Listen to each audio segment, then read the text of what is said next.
Hey, what is going on, everybody? Leary here, and today I am bringing a top 5 of my most memorable childhood games that I played growing up. And you're going to notice that a lot of these games are on the PlayStation 1 and PlayStation 2, and the reason why is just because that was when I was growing up. When I was younger, it was all about the PlayStation 1 and PlayStation 2, so not really necessarily the PlayStation 1. That was just kind of a thing that I played growing up. But yeah, the PlayStation 2 was really big back when I was younger. That was probably the console that I grew up with mostly. But then again, before the PlayStation 2 came out, there was a PlayStation 1. So I grew up kind of like before PlayStation 1 was completely over with. So yeah. Anyways, number 5 is Ape Escape 1. This is a PlayStation 1 game. And I specifically said Ape Escape 1 because I did not like the second one, and the third one was okay, but I just found the first one to be the best, honestly.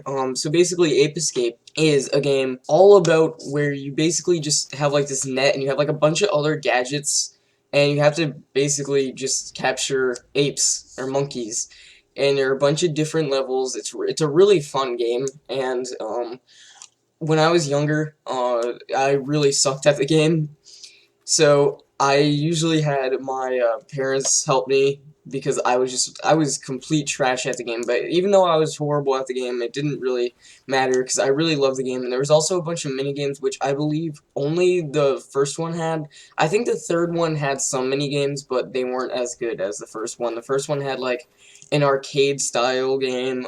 It was a skiing one, and that was my favorite because I ski, and I love skiing. It's awesome. So, so I really liked the skiing arcade game that they had. So they had a bunch of mini games. The story was really nice, and the whole entire gameplay was really nice. So number 4 would have to be Mortal Kombat on the PlayStation 2. There's no specific name for Mortal Kombat for the PlayStation 2. They just kind of took the original name and they just kind of slapped the PlayStation 2 on it. So, but it was a really fun thing. So when I was younger, I think it was when I was in like 3rd grade, maybe I would have to say 2nd grade, 3rd grade. I think it was 2nd grade actually. My friend's mom got a job, and I think it was like an hour before school started. So my friend would come over to my house because I live right next to where my elementary school was when I used to go to elementary school. And we basically, before we went to school, we played Mortal Kombat on the PlayStation 2 like every single day. It was just our game at that time. Every single morning we would go on, we'd play some Mortal Kombat 2 for like an hour before we'd have to go walk up to school. And it was honestly it was really fun. Now, if I played Mortal Kombat on the PlayStation 2 today, it probably wouldn't be as fun because the graphics kind of weren't horrible, but I don't know. And yeah, the whole entire gameplay, I don't know. I didn't really like Mortal Kombat. I never really liked Mortal Kombat. It was a fighting game pretty much. I like Soul Calibur more. But yeah, it was a good game. And like I said, it brought back a lot of memories. That's mainly what it's about. Like, I don't know if I would like some of these games playing it right now, like today, but definitely as a kid growing up, these games are really, I really like them. So number 3 is Jak and Daxter, the whole entire series. Okay, minus the Frontier or Lost. What was it? The Lost Frontier or some shit like that. That game was trash. It was really bad. But every other game other than that, I really liked. Specifically, Jak 3. I know a lot of people's favorite Jak and Daxter game was usually Jak 2, and then there's the other people that really like Jak 1. But then there's like that small crowd that really like Jak 3, and I loved Jak 3. I mean, it was like, it took everything that was good about Jak and Daxter 1, the Precursor Legacy, and took everything that was good in Jak and Daxter 2.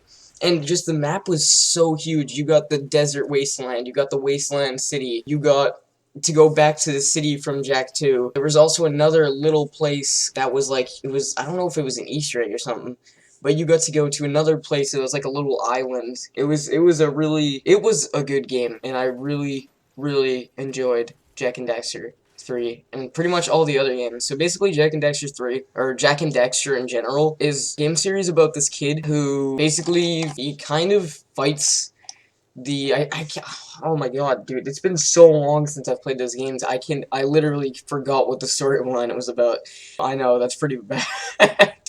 But yeah, it's been so long since I've played it, man. I completely forgot about what the game's about. But anyways, it's a really good game, so but it was a really good game, and I remember when I was younger, specifically when I played Jak and Daxter 1 and 2, not necessarily 1, I found 1 to be pretty easy, but Jak and Daxter 2, I kind of sucked at, and I'm pretty sure that's why when I say that Jak and Daxter 3 was my favorite, I'm pretty sure I say that just because I kind of sucked at Jak 2. I was pretty good at Jak 3, and my friend was good at Jak 2, he sucked at Jak 3, I was good at Jak 3, he sucked at, I sucked at Jak 2, so it's kind of the opposite. So basically, we would always come over, and then we'd help each other with the game, and try to get past everything, try to pick up all the precursor eggs, try to get, you know, all the, like, secrets, and it was a really good game, like I said, and it did, you know, it was a really fun game for my childhood. So, yeah, number 2, ATV2.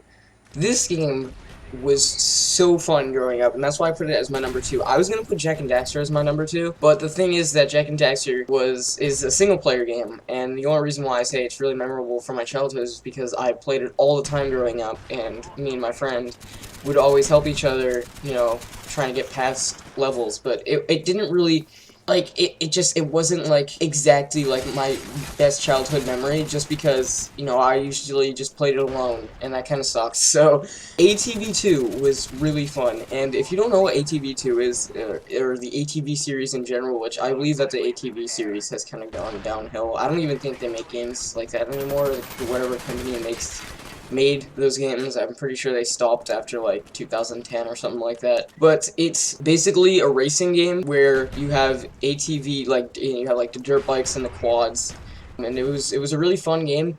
Now, why I didn't really get any other ATV game after the PlayStation 2, just because like a lot of the ATV, I actually did buy another one, and I just didn't like it because it was more of like racing tracks. Like ATV2 was like all about like these open lands, and the tracks were on the open lands. Like I remember one of the most popular ones was the beach. There was like 3 different beach maps. There was the basic one, and there was like the somewhat hard one, and there was like the really hard one. I remember those were like my favorite maps on ATV2, and they were just open, you know, they had like a really good landscape. And then on the 360 and PlayStation 3, they were just kind of like, wow, a track, you know, it was kind of boring. It was just like the circle track usually, and that's not what was fun. But anyways, ATV, and another one from ATV2 that I loved, it was like nighttime, and it had a little bit of rain. I believe there was like a little bit of rain. It was kind of near a zoo, I think. I can't remember what it was, but it was like, you started off like an industrial park, but then as you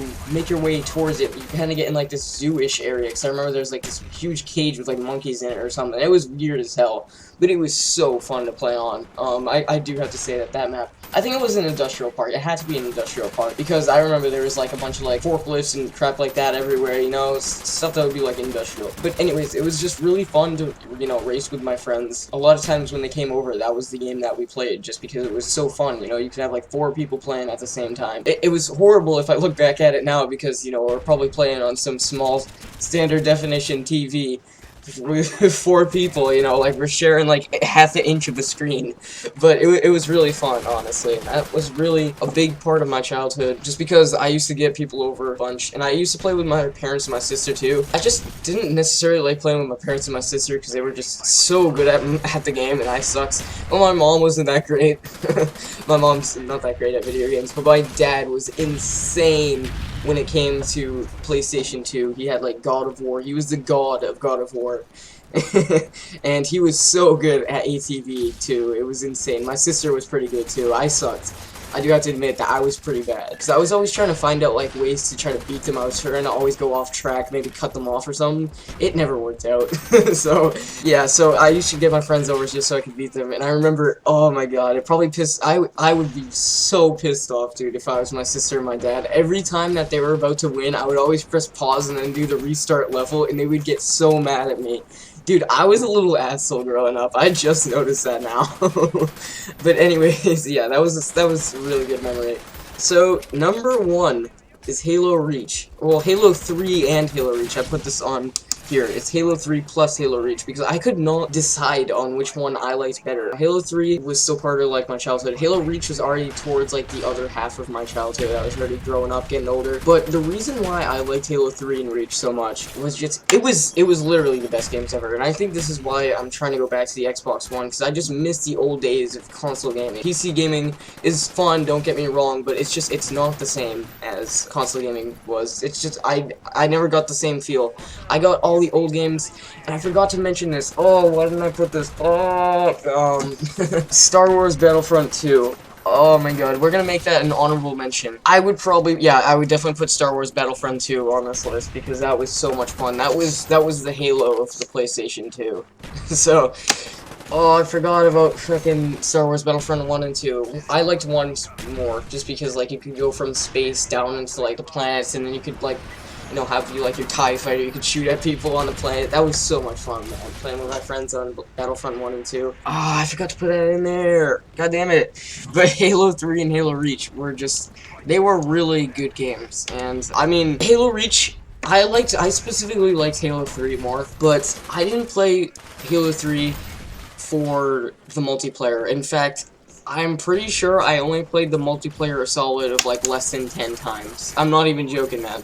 I had Halo 3 for the longest time, and I still have it, but I just never got into the multiplayer on that game. It wasn't until Halo Reach, when I got a little bit older, that I started to realize that the multiplayer was actually really fun on Halo Reach, because the older you grow up, the better you get at video games, and when I had Halo 3, I was trash at video games, and then when I got Halo Reach, I was actually not too bad. So I actually did get into Halo Reach, but Halo 3, it was a joke, man.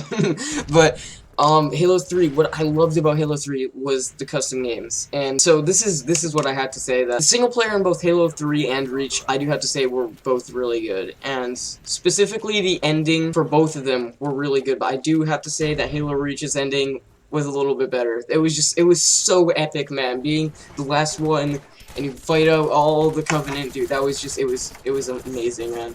But yeah, the single player was like both so good in so many different ways, and then they also did have a couple of flaws here and there, but they were really good. But I do have to say that the custom games on Halo 3 was just so much more fun, and I do have to say that the multiplayer on Halo Reach was more fun for me, at least. But Halo 3, I remember it for the custom games, as I stated earlier. I would go with my friends on Xbox Live, and we would just play Halo Reach for just the longest time. We'd play, like, Left 4 Dead, not Left 4 Dead the game, like Left 4 Dead the custom game on Halo 3. Played Ghostbusters, Duck Hunt, let me see, what's another one? There was, like, this racing track one that we had. We got another one that me and my friends actually built. It was, like, one of the very first ones that we built. It was a roller coaster, and the roller coaster one was really fun. And then we did, ooh, what was it? The Ice Cream Man, that was another one. I know I'm missing a lot. Teacher, oh my god, I love Teacher so much. I know, I just probably gave half of you guys a heart attack, but I loved Teacher so much. It was the best game mode ever, dude. I loved that game mode. But yeah, those are just some of them. There were so many other ones that I just probably can't remember. In Halo Reach, just because, you know, I'd go on with my friends, we play some custom games on Halo Reach. It just, to me, it wasn't the same. The only the only custom game that I really enjoyed better than any of the, any of the other Halo 3 custom games, because, I mean, it easily beats this one, but the one that I really enjoyed, a good custom game that I really enjoyed from Halo Reach was Tacoma Bridge. That was really cool. It was like Capture the Flag, but it was on this bridge, and whoever designed that map was really cool. I think, was it my friend? I don't know. But then there was another one, actually, I do have to say, the Hunger Games on Halo Reach was also pretty cool. My friend made a Hunger Games map, and he made like a cornfield and like everything from the Hunger Games, and then we just added in a cornucopia from someone else, because we were horrible at building a cornucopia, so we decided, hey, let's just download the cornucopia, and then we'll set up the rest of the map ourselves. So that's it, guys. I hope you guys enjoyed listening to some of my favorite memories as childhood growing up. I know I didn't really mention anything outside of gaming because this is a gaming-related channel. There's definitely a lot of stuff outside of gaming that I remember from my childhood. I could just go on and on forever, and that's why I specifically named it to gaming, because, like I said, if it was outside of gaming, I could literally go on forever. So, if you guys enjoyed this episode, please leave a like and subscribe if you're new. Check out new videos, and I will see you guys later.